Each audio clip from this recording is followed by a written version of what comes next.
Okay, so the register link is in the chat, so please do make sure you fill that out. I'll post that again at the end as well so that you have got it. As always with these events, just to remember, the only way I know that you've attended is if you do kind of fill in the register for me. So please do make sure that you do that at some point during the session. Okay, so today is all about your academic assignment. So we're going to have a look at what it actually is, what that means, how it's marked, how you go about deciding on what you're going to talk about, how you create the presentation, the reflection you have to do at the end of it, the results you get, and where you get support as well. The first thing to say is please don't be worried about this. We're not making you write a dissertation, a really long essay or anything. The point is to kind of see what interests you. And obviously, when we are looking at medicine courses, it's really important that you've got a good understanding about current affairs and obviously what's going on in the world today as well. So it's kind of your chance to show us what you're interested in doing, essentially.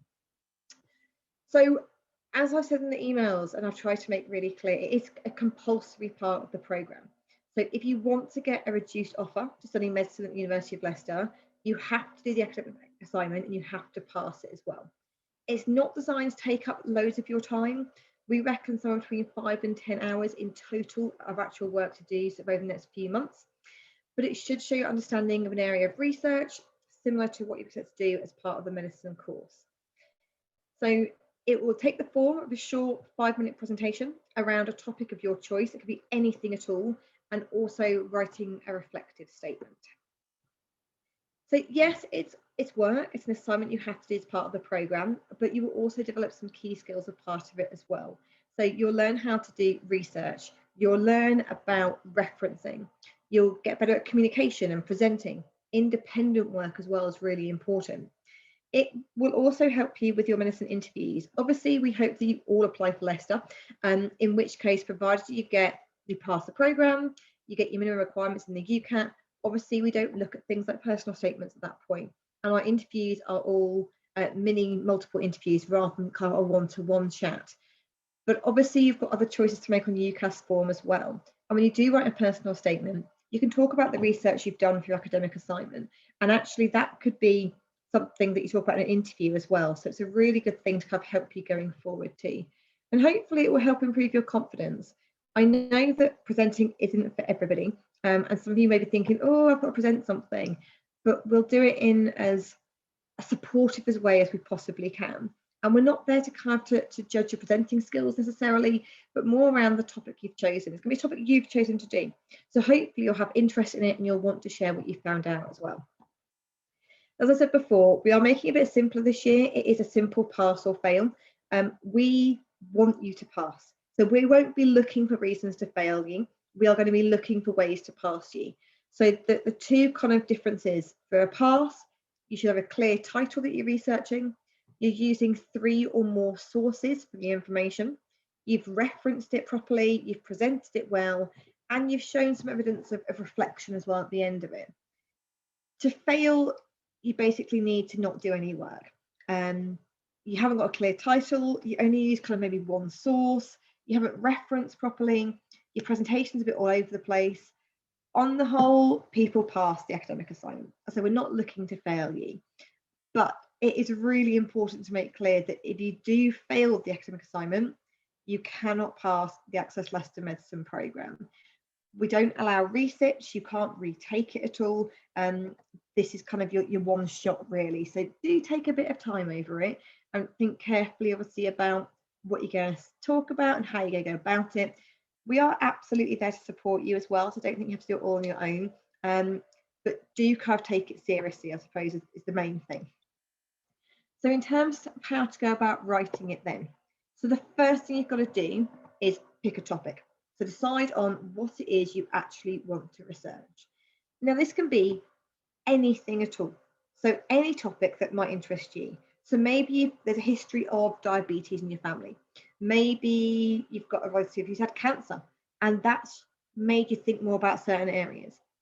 You could use this as a way to demonstrate interest in studying medicine. It doesn't have to be medical related, but on the whole, hopefully it's what you're interested in doing. Think about what's current in the news. Is anything other than COVID happening in life at the minute? That would be quite interesting to learn about. And the The big thing is don't be too broad. You've only got 5 minutes. So in 5 minutes, there's no way you're going to tell us all about COVID-19 and all the implications of it.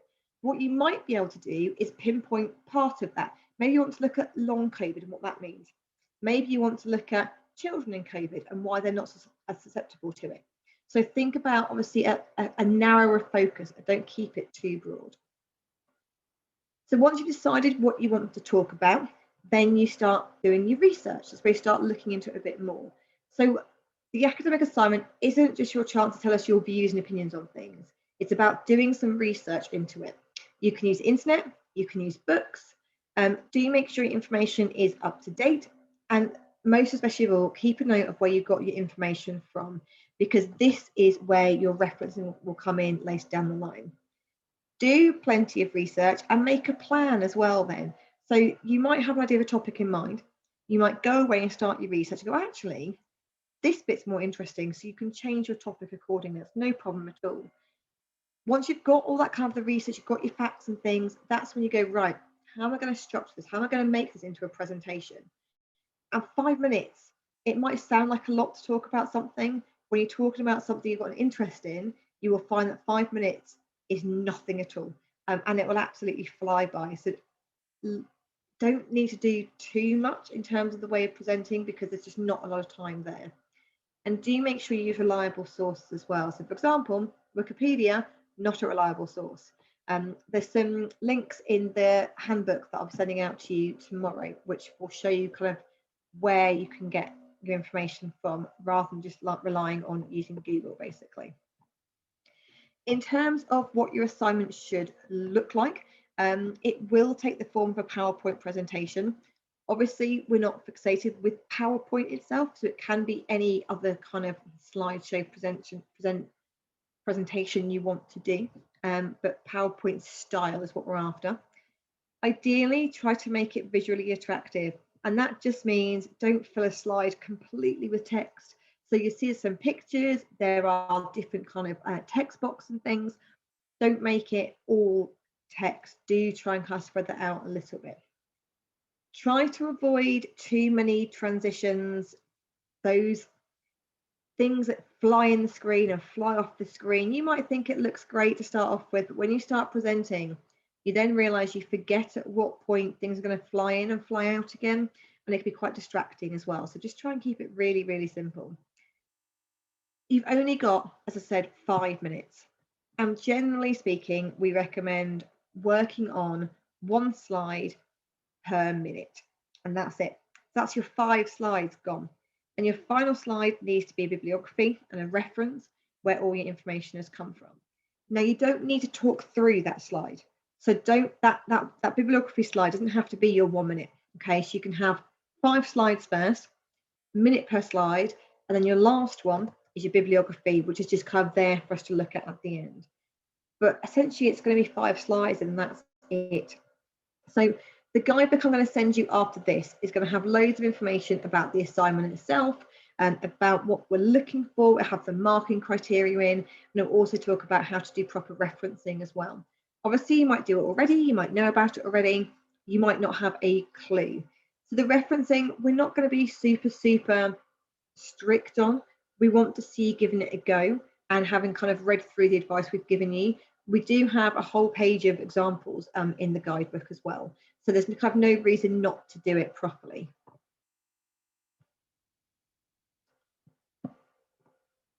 So in terms of the presentation itself then, obviously last year was a little bit different and everything was done virtually. This year we are really hoping to be able to see your faces. Obviously you've been part of the programme now for kind of 6 months or so, and we've not met you once. So we are really hoping that we'll be able to do the presentations face to face, which is how we would normally do the presentations. So we will be doing it at the university. So again, this might be your first chance to come and see the university as well. There are 2 dates we're looking to do it on. So we've got the 16th and the 17th of August, which is a Monday and a Tuesday. You will get to choose a 1-hour time slot, which you come to the university on, and there'll be 6 students per hour slot. You will then do your presentation for 5 minutes to a couple of members of my team, so university letter staff, and you'll watch with the 5 people in your group as well. After that, we will get you a tour of the campus. You get to talk to some current medical students, have a chance to obviously ask them about what life is like as a medical student.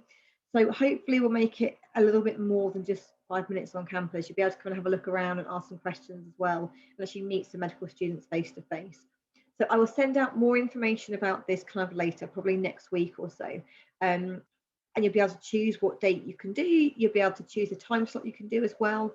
Obviously, I know some of you might not be able to make it, in which case we will arrange for a virtual one for you. But where possible, we'd love to be able to do it face to face, just to obviously introduce ourselves to you properly and for you to be able to come onto campus and have a look around, which you would have done 3 or 4 times by now normally as part of the programme. If there's any questions or any concerns about any of this, please do feel free to email me after the event at the progression at email address, and I will get back to you individually. So there'll be more information about this coming up kind of in the next kind of couple of weeks or so. So the final part of the assignment then is to do a reflexive piece as well. So the reason behind this is to kind of help you understand, I suppose, what you've got out of it. So what have you learned from doing your assignment? What could have been improved? Is there anything you particularly enjoyed or particularly found challenging? And how what you've done can help you with your further study as well. Now, this is only between kind of 300 and 500 words, so maximum cover one side of A4. It doesn't have to be that long, so it can be 300 words if you're really struggling with it. The deadline isn't until the 23rd of August. So you will have your ability to deliver your assignment to us on campus. Then you will have a week to kind of follow up with your reflective piece as well then. So there is kind of time after you deliver it to get a bit more reflection in there as well. So hopefully that doesn't sound like it's too scary or too onerous. It's just a chance to reflect on kind of how it went for you and if anything you would do differently. So once you've submitted your reflective piece on the 23rd, which is the Monday, you will get your results that Friday. As I said, it is a pass or fail one for your assignment, so we'll take into account your presentation, your referencing, and your reflective document as well. And you'll be told by email, hopefully, yay, you've all passed. And obviously then you're eligible to the reduced offer for the University of Leicester and the scholarship as well. So there will be plenty of support available to you. As I say, it's a bit different than normal years. Obviously, we're not kind of meeting on campus quite as much these days, but we are still here on the email address. So if you do need support, please do contact us on the email address. The University of Leicester has a library address as well, and I will pop that onto the chat in a minute. And that talks about referencing too.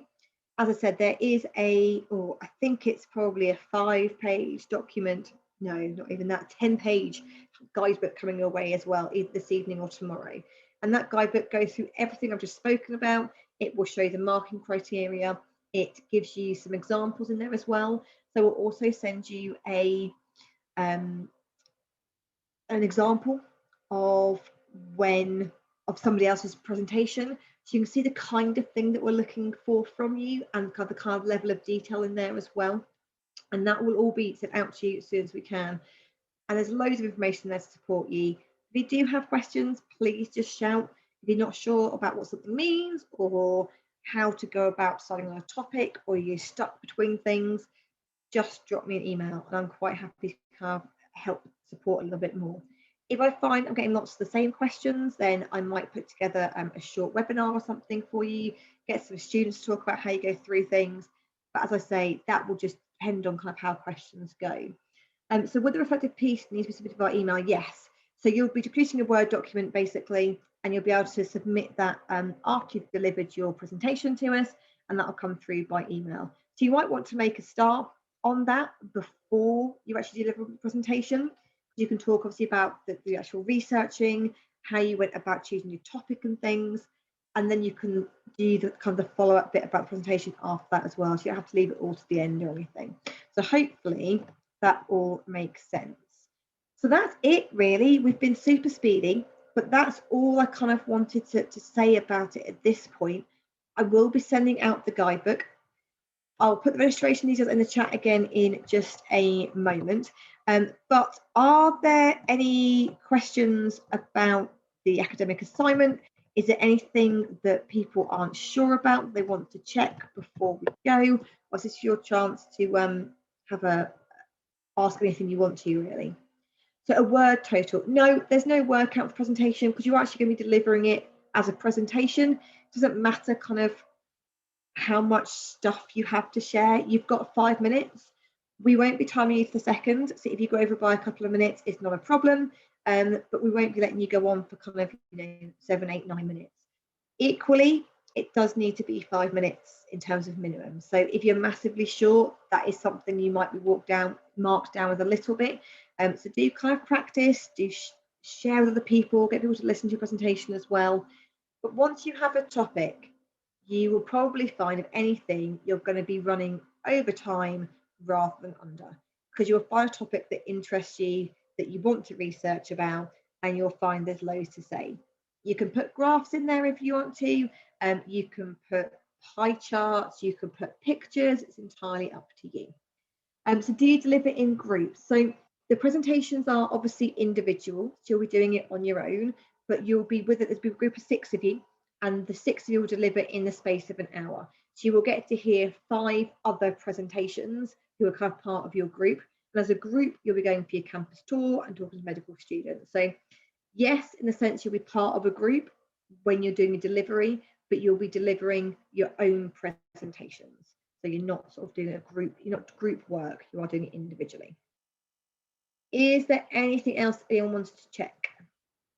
The recording of the meeting, I'll be putting this onto YouTube, possibly tonight, if not tomorrow morning, and I will send you the link to the recording when I send the guidebook and the example slides and the reflective document as well that tells you what you need to be doing for your reflective piece.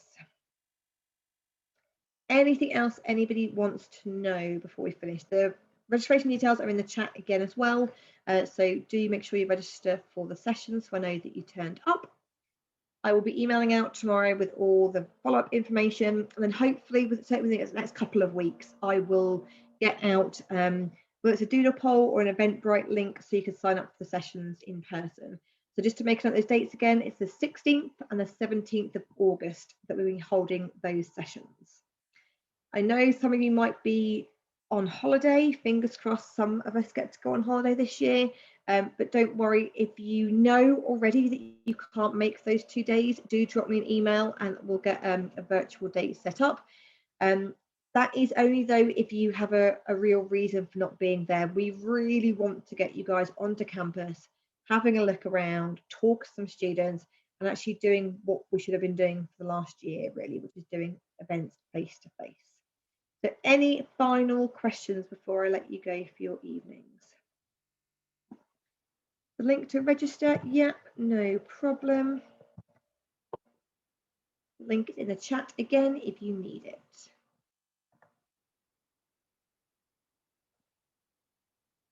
Yes, I can email a presentation as well, that's no problem. I'll send that along with all of the documents tomorrow morning for you. So you can have all the information that's in there. I think the guidebook probably has all of this and more, but yes, it's no problem to do the presentation too. Okay, well, in which case, I said 20 minutes, we are done and dusted. So thank you very much for coming along and listening. As I said, any questions, please do drop me an email. I'm more than happy to kind of give advice and guidance if you need it on obviously any aspect of the presentation. So just shout if you need any help. But otherwise, thanks very much. And I will hopefully be in touch soon with information on the next UCAT event for you. Thank you, everyone, and enjoy your evenings.